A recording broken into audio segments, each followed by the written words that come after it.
Et stop, tu roules sur le boulevard BD, cet album est fait pour toi. Allez tous vous faire sonder.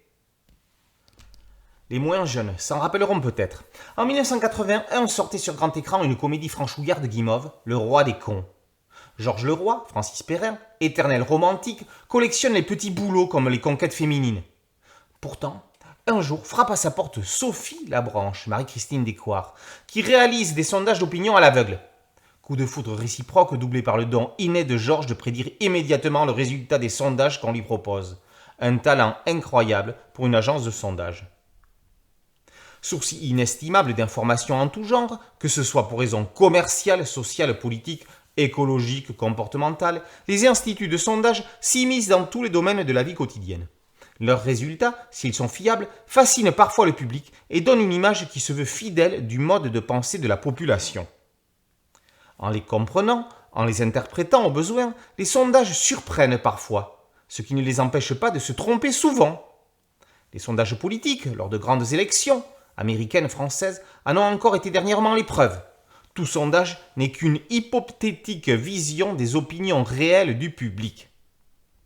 Évidemment, encore faudrait-il y croire à ces sondages. Il faut avouer qu'on en réalise sur tout et sur rien, il y a à boire et à manger, diraient certains. C'est en se basant sur d'authentiques résultats que Sine et Fred Remusat se sont amusés à en illustrer 24 plus sérieux les uns que les autres. De la peur des requins au regret d'avoir des enfants, en passant par l'utilisation de sextoys par les seniors et la très rassurante confiance accordée aux politiques, des mises en situation hilarantes certes, mais également légèrement ironiques et satiriques. On s'amuse, en ouvrant parfois de grands yeux, car comme déjà précisé plus haut, tous ces sondages sont issus d'études réalisées par les plus grands instituts de sondage français. Attendez-vous à des situations allant de l'absurde, le plus total, au statistiquement improbable ou incompréhensible. Sine a su placer ses résultats dans des situations à dégourdir vos zygomatiques. Débuté avec tout le sérieux du sondage en question, la chute n'en est que plus déroutante et déjantée.